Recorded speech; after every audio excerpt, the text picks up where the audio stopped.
Welcome to Malpractice Podcast.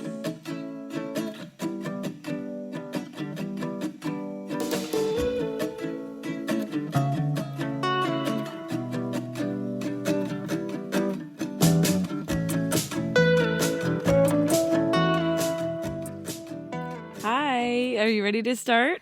I'm ready. Yay! Happy almost New Year's. Happy almost New Year's. Did you have a good Christmas? Yeah, I think so. Good. I did want to say something very quickly regarding the previous episode talking about the cat breastfeeding on the plane. Oh my God. Okay, first of all, I have had so many people tell me personally that they are disturbed Yeah. and they are shocked They're upset. and generally alarmed at the state of the universe. So I was like watching a second TikTok and it was like, oh, that TikTok is fake. Judas. And so I did some digging. Okay. The TikTok is a parody of an actual instance where a woman on a Delta flight Breastfed her cat. was trying to breastfeed her cat. Like, it's in the airline transcripts Okay. alerting the ground people that they're about to have an issue. So it did happen. So it's real. Okay. Yeah. This is important because I also Googled this Mm-hmm. and found the same thing, number one. Number two, I found something maybe even more disturbing than the original woman breastfeeding the cat. The cat was a hairless cat. Yeah. No, it's worse. It's so much worse. I don't know how, but it got worse. Why does the cat have to be hairless? Why? It's worse. Why does the cat have to be breastfed? Why does the cat have to be hairless? Hairless. Just hairless cats are so creepy to me. Mhm. Breastfeeding your cat is so creepy to me. Mhm. I would have immediately called the police if I saw that. immediately. I would have. Immediately no. Immediately no. Immediately no. And as someone who loves cats, Okay. Yeah. that's problematic. It's problematic. I feel like it's cat abuse. 100%. Is there a child protective services for cats? Someone. I'm calling someone. Animal control, maybe. I'm offended. I'm deeply I'm offended. offended, too. Take that cat away from that woman if she's breastfeeding it. Take all cats. She needs to be on like a cat offenders registry and never allowed around cats. No cat Yeah. watch list. Absolutely. 100% agree. I am so deeply disturbed. We don't have to rehash the whole thing, but I will say, just Literally, what the it's fuck. so aggressive. I don't know if we'll ever start this podcast again by not talking about this woman who breastfed her cat. So welcome. We're just like circling back to the cat situation. Circling back, it's an important conversation to have. This is Malpractice Podcast. Yeah, I'm Jess. I'm Sydney. And we are cat advocates. We're firmly against cat breastfeeding. Not cats breastfeeding each other. People breastfeeding cats or vice versa. I'm not okay with. I'm just not okay with anything this woman has ever done in her life. Correct. Same. Speaking of which, I mean, this is completely a tangent and has absolutely nothing to do with what we were talking about before. But if this is your first time listening to the podcast and you're not comfortable with a hard transition, welcome. Yeah, we'd be doing that. We do it all the time. There's no transitions here. We're not even pretending anymore. We're like squirrel. We both mild ADD. Moving on. So the last Theranos episode that we post, and this is kind of relevant because today is a Theranos episode. The last Theranos episode that we posted on YouTube, and Spotify, it's everywhere, right? You can find it wherever. The last one that we posted on YouTube, somebody commented on yesterday, and I personally, if you've been listening, you know this, I love reading the comments. We love feedback. Like, we love to hear it. This guy commented on YouTube, and this is his exact quote. Okay, I listened to your podcast. This was absolutely hysterical. Y'all are so funny. I can't wait to hear what's coming next from you. So, great feedback. If we had only just paused here. Right. And then he says, being that you are Canadian, I was really impressed with your English. It's really good. Canadian? And I was like, Canadian? thank you for commenting on our ability to speak English, number one. It is our first language and only language. First and only? And only. And I responded and I was like, being that we're from Texas, I will take your compliment on our command of the English language. Period. Because it could have gone way worse. Yeah. And being that Texas is like number, I don't know, 50 in the nation for public education, I feel like we're doing great. I think it's above like Alabama. No offense. All offense to Alabama. Yeah. So I feel like I'll take it as a compliment anyway, even though this man thinks we're Canadian. That's hilarious. Thanks, I was like, man. I don't know where you got that from, sir, but thank you. Yeah, how many times have we... Do we sound Canadian? Also, don't they speak English like in French in Canada? I think so. Dude, beats me. Maybe he thought we were from the French part of Canada. What, Quebec? Couldn't tell you. Quebec? Obviously, you know what? He probably heard me try and read, and he was like, oh, these people can't. They can't. Oh, English is not their first language because she can't say words. But it is, and I can't. You're right about one of those things. You're wrong about the other. And I'm not going to tell you which one. And I'm not going to apologize for it. Okay. We've definitely bullshit enough. We've definitely bullshitted enough. Do you want to get into it? Yeah. On the last of 2021 episodes, Sydney was talking to me and was like, I mean, there's always more to say about Theranos. I'm like, literally, there's so much that has happened since the last time we did an update. So that's what we're going to do for our last 2021 episode. Yeah. Obvs. We'll come back in 2022. So, see you then. But think of this as like a little, people seem to really love these episodes, so it's like a little holiday sprinkling of joy because people love to watch a train wreck. She's crazy. Absolutely. She's crazy town. Yeah. Okay, let's get into it. So, number one, be sure to listen to our previous 2 episodes for like the full history of Theranos. But in case you're just joining us on what is about to be another in a series of wild rides, welcome, number one. And number two, here's a short recap. So, Elizabeth Holmes was the founder of a blood testing company called Theranos, named by combining the words therapy and diagnose. So clever. And we say founder very loosely. Yeah. Because she founded very little. Correct. She started the company after dropping out of Stanford at the age of 19 with absolutely no medical background and very little formal engineering training. She was able to eventually get investors to contribute nearly $1 billion to her cause by basically being charming, young, and like kind of convincing. Wait, when is her birthday? I don't know. What zodiac sign or astrological sign is she? I'm going to look it up. Which one lies all the time? People do want to know this. An Aquarius. What's that one? Like to have fun with friends, help others, fight for causes, are good listeners, and none of that seems like her. And dislike broken promises, being bored, and people who disagree with them. Oh, she does hate that. Yeah. So she did all of this, like raising nearly $1 billion, partially with an all-out media blitz that convinced people that she and her team of highly qualified scientists had essentially invented, like, the next big thing. We should say, too, the scientist and her team was mostly made up of actually smart people. Right.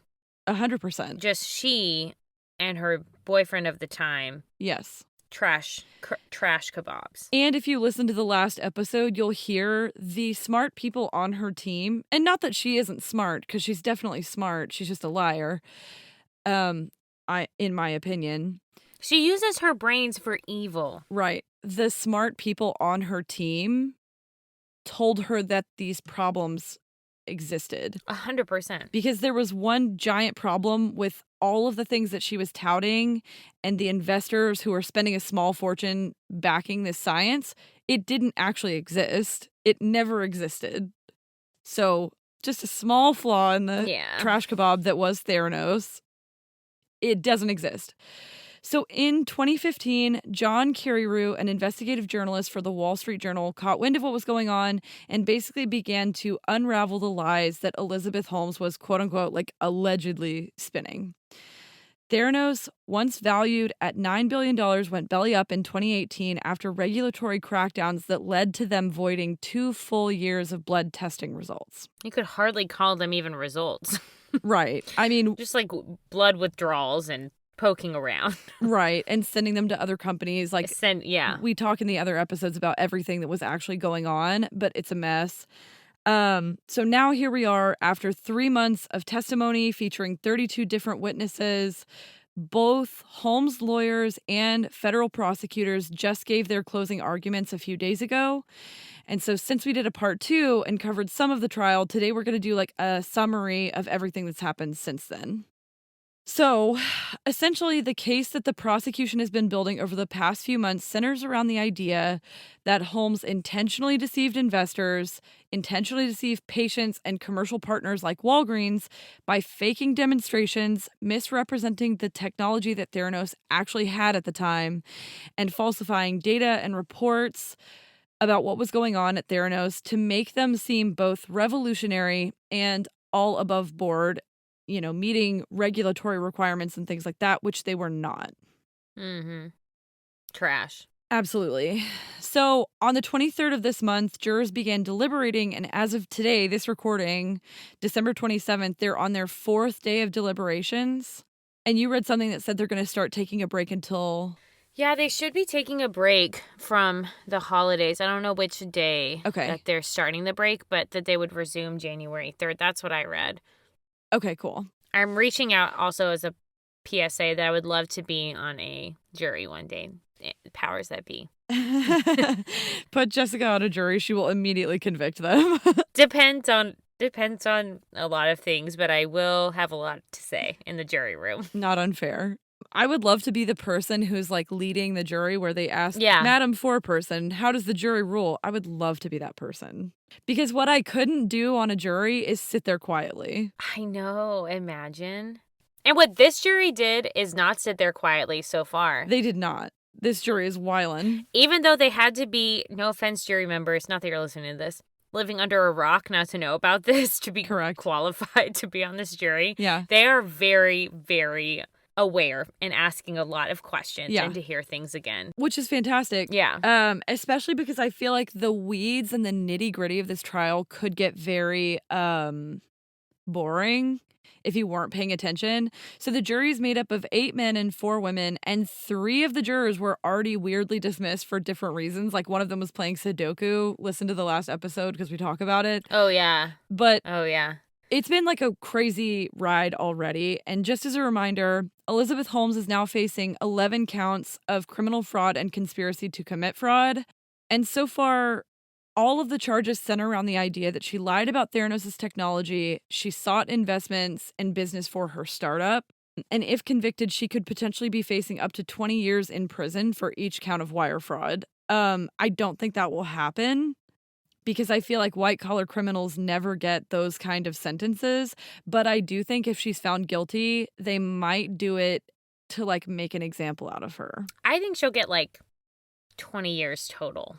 Yeah, maybe so. So, as part of her defense, we should say she took the stand for 7 days during this trial. Oh my God. There are clips of that. Oh, it's crazy. I mean, honestly, gouge my eyes out. I can't stand her.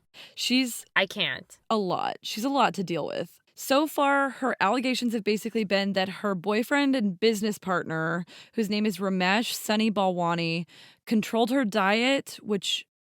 it sounds really extreme, but it also sounds like there may be some truth in that, and there's kind of some evidence of that. Controlled her friendships and subjected her to mental, emotional, and sexual abuse. Yeah. So during this section, here's a little bit of a trigger warning. We are going to talk a little bit about sexual assault. If that triggers you in any way or it doesn't make you feel good, maybe skip ahead just a little bit. Balwani, her former boyfriend and business partner. Her love interest at the time. Correct. Which, it's also weird to me that they kept their relationship secret for 7 years. Did you know that? Yeah, I read that and I'm like, of course you did. She's just sneaky. I think they had some sort of BDSM master slave thing. Oh, you think so? When I was reading about the diet control. Yeah. Is that a thing? Yeah. According to TikTok, it is. Oh, interesting. According to TikTok. What's your source? TikTok? TikTok? So reliable. The general public? Facts? Balwani is facing similar charges of fraud. He is not testifying in Holmes's trial, and he's also pleading not guilty. So He pled the fifth in order to avoid testifying, which is really interesting. which I'm like, I just leaned into the camera. Right. Sneaky eye. Oh. If you're pleading the fifth to avoid self-incrimination, it's like, so where are you at, though? But then maybe he did abuse her, and maybe that's what he didn't want. Maybe so. I mean, he also did all of this stuff. Like, I don't believe that he just was like, I have no idea what's going on. Like, he was definitely a part of it. I mean, we need to talk about, so she painted herself basically as being like naive and a well-meaning like young entrepreneur who was being led astray by an older man who manipulated and used her to advance his own agenda. So basically the defense that they're using has a name, and it's called the Svengali defense. Yeah, I've heard of this. So while I think that she is 100% guilty, she did meet and start dating Balwani when she was very young. Yeah. Mm-hmm. So basically they met when she was 18 years old on a school trip to China when she was at Stanford. Balwani is 20 years older than her. If you meet your love interest on a school trip and they're older than you, don't do it. It's creepy. Yeah, it's a little creepy, right? It's a lot of creepy. So then they start like texting back and forth, and another trigger warning inserted right here. They start dating after she dropped out of Stanford, and she contacted him and basically said she needed a shoulder to cry on after being sexually assaulted as a student at Stanford. And that's according to a New York Times article. So Did she drop out of Stanford because of that assault? she doesn't say that that's why, but it did happen around the same But time. probably. So I'm curious Yeah. about that. That makes sense. Yeah, this is just speculation. Yeah. What I will say, is it possible that she was groomed by like a business savvy older man? Absolutely. Yeah, 100%. Because that's a pretty big age gap. And for them to start dating when she is very vulnerable, it doesn't look great. No, that's so gross. He, in the court of me and you, is guilty, Yeah. period, for a lot of things. He's guilty of a lot of things. Yeah. Like being a fucking creep, number one. Yeah, being a creep, 20 years minimum. Gotta go. Yeah. So does that make her innocent of the charges she's facing? I say probably not, because I think regardless of the fact that she was being abused and manipulated, I still think that she was an active part of this. Yeah.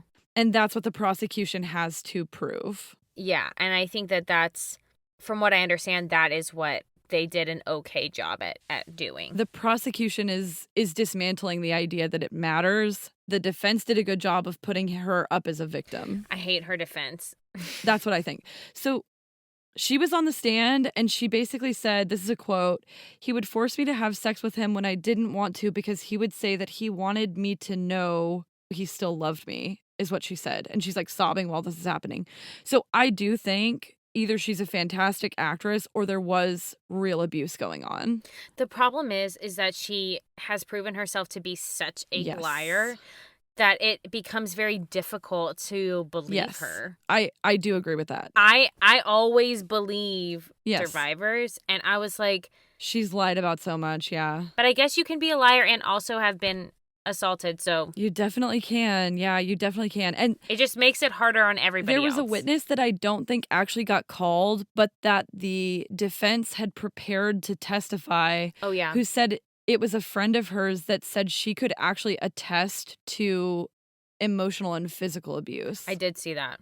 So I'm like, I do think it was happening, but I think part of the reason that the defense brought this up is they want to destroy Balwani's character and basically make him the scapegoat. Yeah, 100%. I don't know how they're going to find jurors who don't know about him now. No, and he's not set to go on trial until early Till next next year year. in Yeah. 2022. So I'm not saying that he didn't potentially treat her horribly. And if those allegations are true, he should face criminal charges of abuse. 10 out of 10. Recommend. But he wasn't just a shitty abusive boyfriend because he was also her business partner and the chief operating officer of Theranos. Yeah. So he was heavily involved in the day-to-day running of the company too. Yeah. Mm-hmm.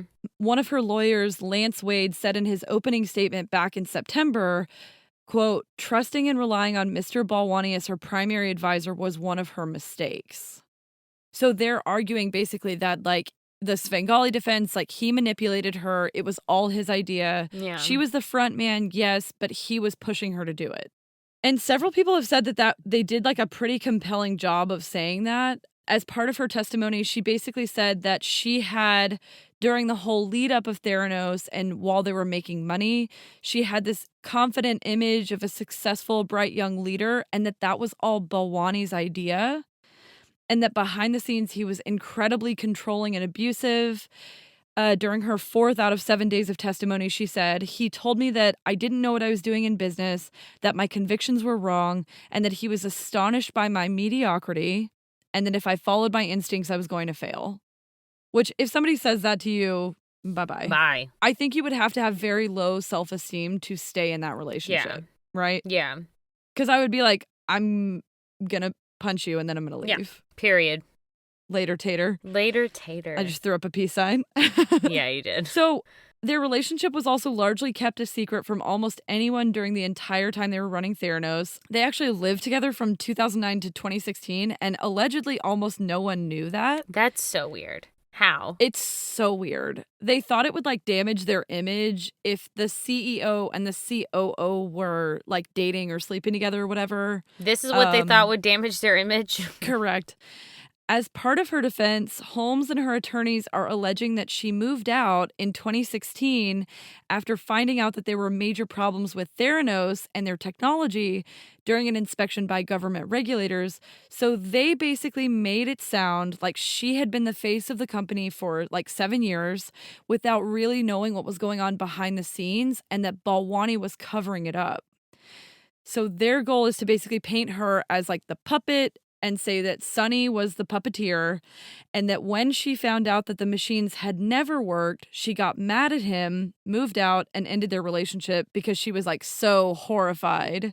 Well, if that was really true, Right. she should have gone to the police. Yeah, I mean, she didn't. So this was 2016. Yeah. Stuff didn't start leaking. I mean, stuff started leaking in 2015, but the company didn't fall apart until 2018. So you had a 2-year gap where you didn't do anything about it and you knew it was happening, and you were still a part of the company during that time. Right. Like, she didn't exit the company and say, I can't be a part of this. She chose to stay in the company. Yeah. So people are saying, though, that this may throw a wrench in the prosecution's allegations that she was fully aware and a big part of the fraud if they can prove that she was being abused. But they did play audio of a televised interview that she did where, when she was asked about the problems that were happening at Theranos, she said, I'm the founder and CEO of this company. Anything that happens in this company is my responsibility at the end of the day. So Big yikes. I feel like that's all you need to hear, right? I think there's ways to, like, Yeah. scoot around things for her, but if she says she started knowing about something in 2016 and still participated in raising funds and all of that after that, then it's over for her. I mean, that's how I feel. Did you just hear my stomach growl, by the way? It was so loud. No. No, I didn't. If you heard that on the audio, it was my stomach growling. I will try to cut it out. It may not work. That's hilarious. No, leave it in. We do this starving. We do it starving. We do it in our closets. Starving artists So, in our closet. Support us. Basically, her lawyers are saying that she was a true believer in what the company was unsuccessfully trying to do. If I were fired or if I wasn't running this company, I would still go do this because this is what I love, and I would just start it over again and do it better. But they said that she knew that she found out the technology wasn't working in 2016. Correct. So that's my thing is like, okay, maybe the jury will forgive all of the charges previous, but there's so much that they could charge her with. Like, you have to spend some time behind bars for this. I think so. Her lawyer said she believed she was building a technology that would change the world. That's Kevin Downey, one of her attorneys. And they're saying she was like misled and lied to along the way by someone who was like abusing and manipulating her, which honestly may be true. Yeah, I totally think that he was. But I totally think Yes. that she was too. Manipulating other people. I think she was culpable.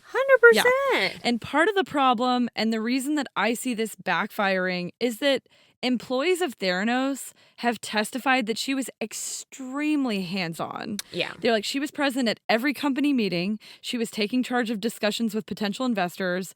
And there's like a ton of hard evidence that that is true. Like texts and emails, testimony, written records coming out of their ass. And recordings. Recordings, Yeah. everything. I know what we've built, and I know what we've created, and I know what it means to people, and it is a change that needs to happen in the world. So basically, we've talked about it in the last episode, but if you're just joining us, when Elizabeth Holmes was running Theranos, she was all like tough and confident and wearing black turtlenecks and shit. She was business and bravado and like deep voice, tight ponytails.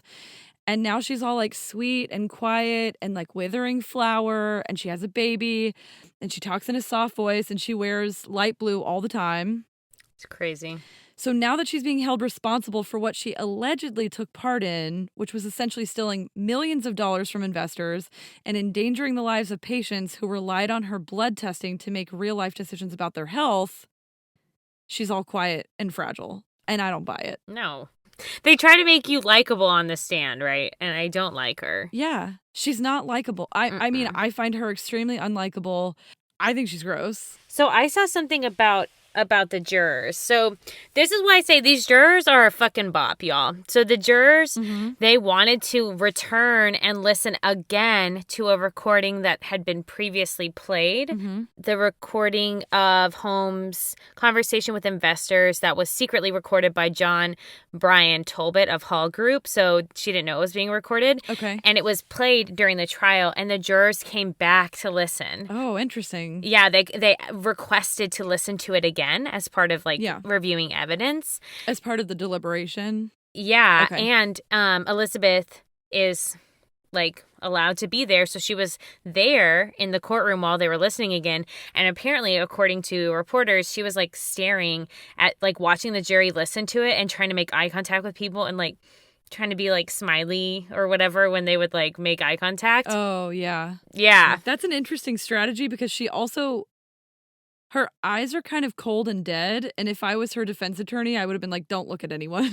Right, literally. Yeah. So, exactly. So these, in which these recordings, she allegedly made misleading claims about the partnerships with pharmaceutical companies and the military. So like a quote from that recording is, "When I started the company, we knew it would take us a long time to be able to establish infrastructure that could do any lab test that is run in a traditional lab from a microsample or these tiny droplets that we take now from the finger," she said on the call. "We thus built this business around our partnerships with pharmaceutical companies and our contracts with the military, wherein we could deploy our framework in the one case for helping to accelerate clinical trials and the other for extreme use case situations in trauma and other areas." Now, she did like the military projects, like they never came to fruition, but like the bidding on them and the conversation around them with the military was real. Right. But the military never signed off on them. Yes. So her lawyers are like, well, they were never official. She didn't lie. She was in conversation with the military. I see. But like you didn't get permission. Like you didn't get the go ahead. Yeah, right. And she's making it, like by omission, she's making it seem like it did happen. Right. She's making it seem like those major like alliances and partnerships were in process. Yeah. And one of the things they talk about when you mention like partnership with pharmaceutical companies, one of the things that was like the most damning is she had sent something out to potential investors where when it came to her, she basically added company logos like Pfizer and put them on and then sent them out with those company logos, implying that there's a partnership. Yep. And that was part of what the prosecution said was like she added those on her own. Yeah. Like there's evidence that it came to her and went out from her and got logos in between, you know? I just think if she had nothing to do with this, she would have gone to like the FBI or something. I don't know who you go to.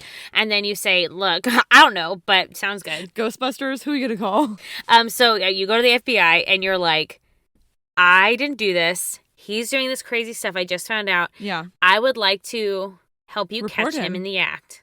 Yeah. So, like, I will go undercover.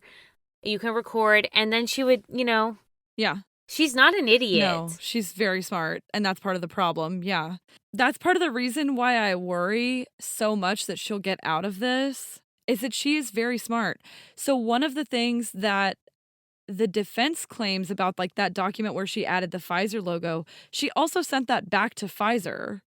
So while she didn't have a partnership with them and she didn't have permission to use their logo, she's like, I wasn't covering it up. I sent it back to Pfizer with the logo on it. But that just could be your one mistake. Right. And Pfizer said, hey, take that logo off. We're not partners.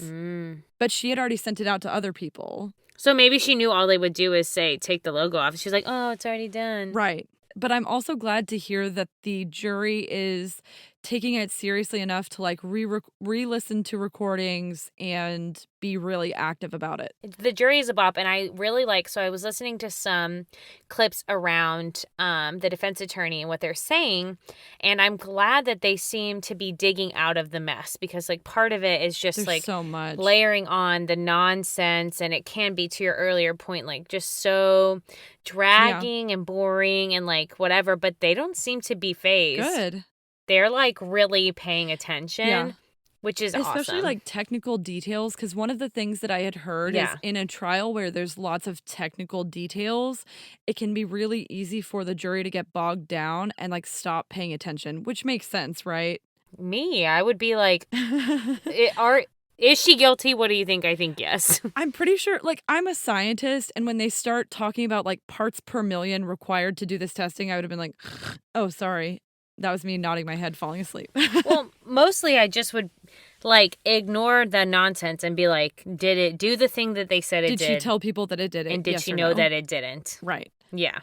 That's all I need to know. So that brings us to the day of closing arguments, which happened recently, and people apparently started to line up outside of the courthouse to try and get a seat inside, starting at 1:30 in the morning the day before, which couldn't be me. Could be me. This is like my kind of roller. This is my Disneyland. It is, but also I'm like, let me just read the New York Times article after. I don't want to. It's probably still good, yeah. Also, it was raining inside. I'm like, One of the people that they talked about being one of the newest observers in the courtroom on the day of closing arguments was a whistleblower and the grandson of a prominent former Theranos board member, Tyler Schultz. Without Tyler and his testimony and his whistleblowing, it's entirely possible that this trial wouldn't even be happening now. Oh, shit. Like, that's how instrumental he was to this whole thing. Dun, dun, dun. There's evidence, we talked about this last time, but there's evidence and documents and financial statements to support the idea that she basically had a private investigator, like, follow and intimidate him, which is terrifying. He's white, right? Yeah. He's George Schultz's grandson. He's like, fuck off. Literally, he's like, I am the system. I run the system. I am the system. My grandfather is George Schultz, which apparently they had a big falling out. Like, they are not speaking to each other because George Schultz was on the board and he was like, I believed in her. Well, you can understand you made a mistake, George. Yeah. Georgie Porgy. Well, maybe not yet, but he's about to. You made a big mistake. So during his testimony for the prosecution, Tyler testified that Elizabeth Holmes was fully aware that Theranos couldn't do the test that they were claiming that they could do. There were all kinds of engineering problems with it. And so I guess it's not that surprising that when I started running experiments with this product, that the results were just not very good. And that really broke my back. And I thought that I had very clear evidence that the test did not work, but that we had decided to run the test anyway. So I reached out to Elizabeth and brought some of my concerns to her. And I was pretty much brushed aside. And so I tried to set up follow-up meetings with her, and she started ignoring me. And eventually she just said, just write all your concerns in an email and then I'll address them. So I wrote her a very long email where I essentially said, this is a problem that I see. Here's data to support that problem or observation. And here's what I think we should do about it. And I did that for point after point after point, sent her this email. And she didn't respond, but Sonny did. And he essentially said in an even longer email in all red, a lot of it all caps and bolded, he essentially said that I was arrogant, ignorant, patronizing, reckless. I had no understanding of basic math, science, or statistics. and that if I had any other last name, that I would have already been held accountable in the strongest way. Beep, beep, beep. So, down to closing arguments, prosecutor Jeff Shank recapped the arguments that Holmes knowingly lied about the capabilities of Theranos' blood testing, saying the evidence shows, quote, she made the decision to defraud her investors and then to defraud her patients. Yep. She chose fraud over business failure. So, fraud over failure is like his hashtag for the whole entire summary of his closing arguments. She chose to be dishonest with investors and patients. That choice was not only callous, it was criminal. Correct. End quote. Big facts. And you know what? Good for him. Yeah. He sounds like so ready to tackle everything. Yes, his argument is so cohesive and so succinct and clear. He basically comes out and he's like, I'm going to break this out into 4 parts. As his closing statement, right? This is what he did. Yes. This is the best. Good job, sir. Yeah. Number 1, I'm going to remind you of the 29 witnesses that I called. During this part, I'm going to reiterate the claims made in their testimony. Yep. For all 29 people, he showed a picture of them and then said, this person said this as a reminder. This person said this. Such a good use of time. Number 2, he reviews the crimes that she's actually charged with and what it means to have committed those crimes, which I think is really important. That's so smart. It's so smart. Number 3, the elements of each of the crimes that the prosecutors had to prove happened beyond a reasonable doubt to get a criminal conviction for those crimes. And then number 4, the evidence they had to prove each of those claims. This is great. Yeah. It's so organized. It's the way you should go as a prosecutor. 100%.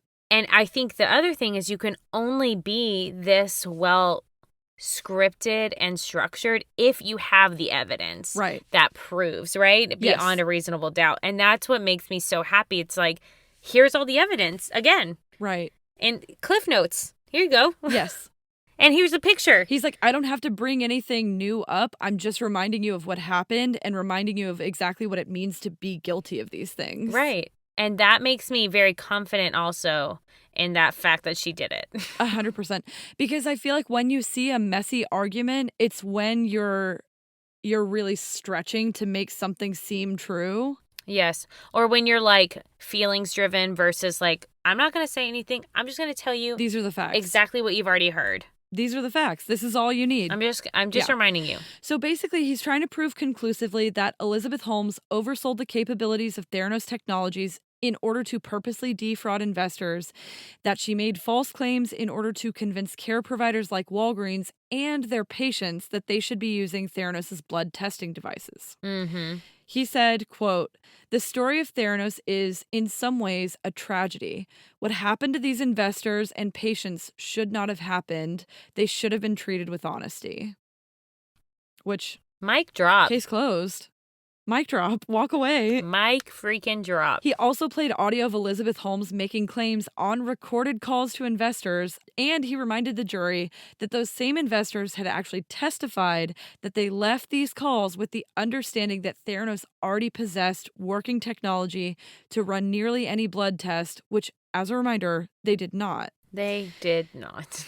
They also claimed that they had the technology already that would be able to scan for hundreds of diseases and other potential health issues with just a few drops of blood taken via a fingerprint, rather than the typical venous blood draw by a phlebotomist that requires lots of blood and needles. Like, she even says in one of the calls, we want to get rid of phlebotomy as a practice.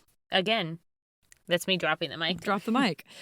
While touting this claim, Theranos raised more than $900 million, made partnerships with Walgreens and Safeway, and turned Elizabeth Holmes into like an overnight celebrity and billionaire. She was at one point estimated at $4.5 billion net worth. That's crazy. Unfortunately, like we said, the technology they claim to have invented and patented didn't exist. They often used, when they were running these tests, a typical blood draw method rather than a finger stick.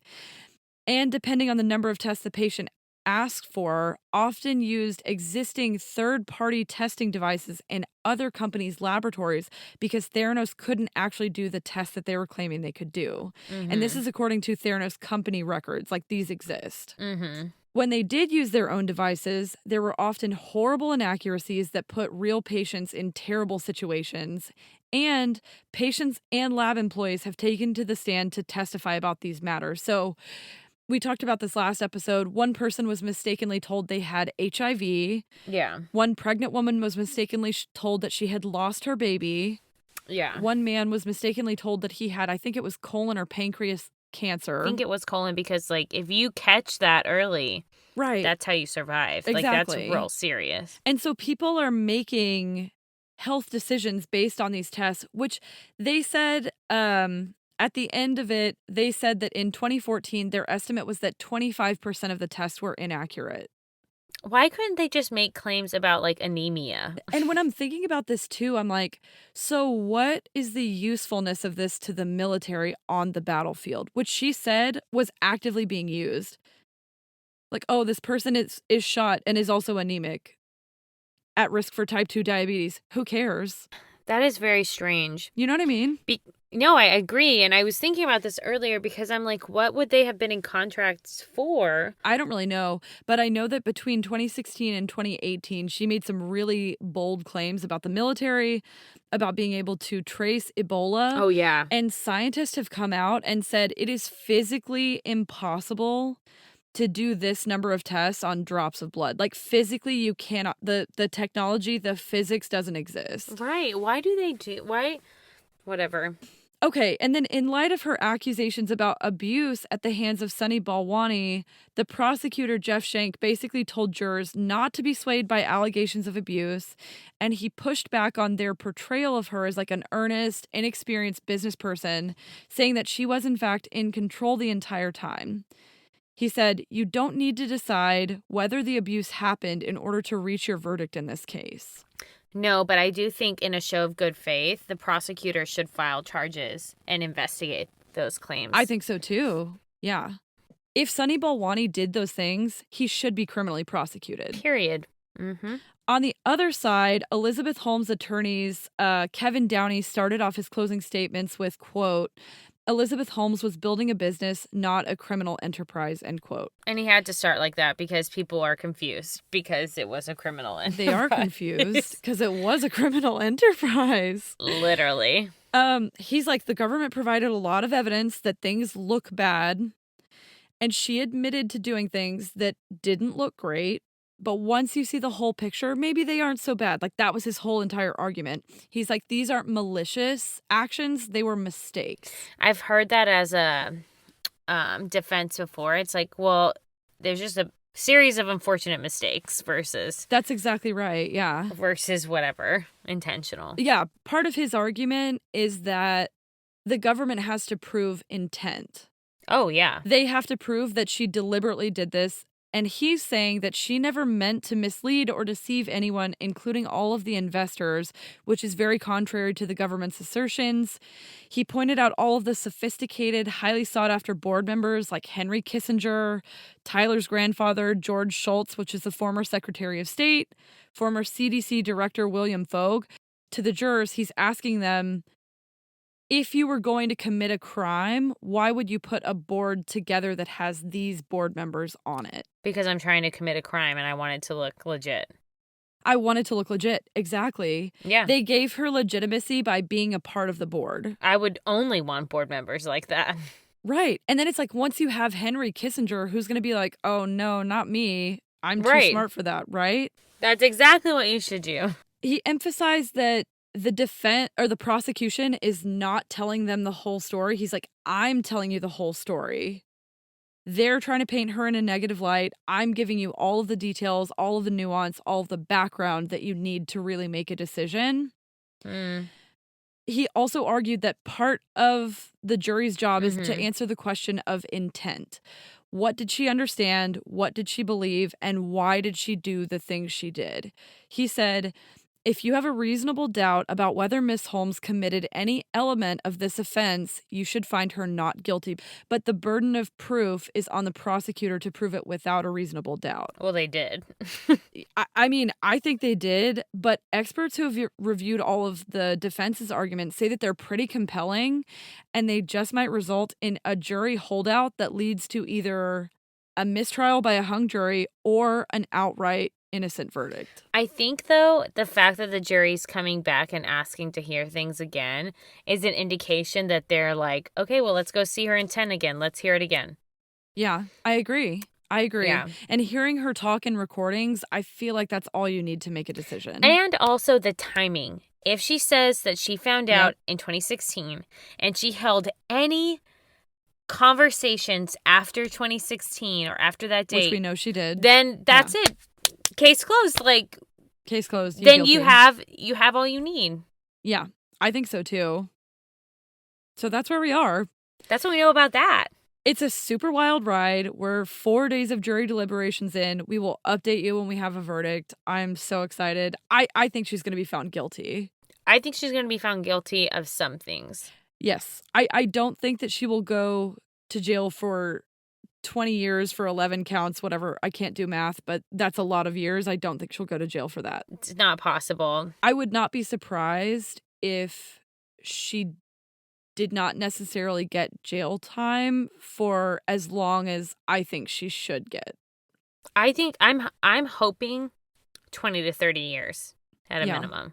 I don't think it'll be that. I think it'll be like 5 to 10 less with good behavior. I think if the jury cares about the prosecution calling up like the injury she did to the public, I think that might yield a bit more.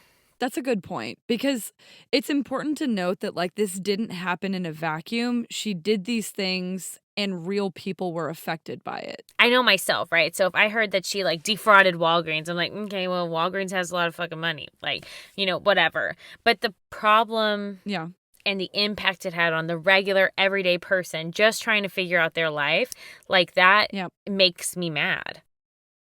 I think it would make a juror mad too. That could have been their family member, them. My perspective on it at this point is every single day we're serving people, and our success is determined by the quality of that service.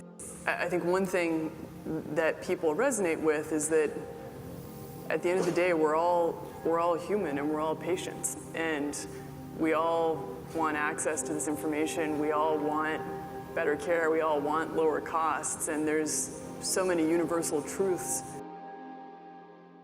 And I understand that not every testing source is reliable. There's always going to be a margin of error, false positive, false negatives, whatever. A margin of error of 25% is just not reasonable for scientific certainty. For life. A margin of error of like 5%, I feel, is pushing it. Right. 25% is insane. That means a fourth of your tests are wrong. That's all you need. Happy New Year. Happy New Year. Enjoy this episode. We hope you liked it. Like I said, we'll update you as soon as we have a little bit more information and as soon as we have a verdict. So stay tuned. Yeah. Please enjoy the new year responsibly. Be safe. If you go places, use ride shares. Yep. Happy New Year. We'll see you guys in 2022. I had to think about what year it was. I don't know about you, but I'm feeling 22. Oh my God. So cute. That's going to be our intro. Anthem. Yeah. 2022. What else? Don't forget to like, share, subscribe, leave us a review. We absolutely love your comments, your reviews. Share us with a friend if you like what we're doing. Yeah. Do it. And don't forget, malpractice makes perfect. perfect. Bye-bye. Bye-bye.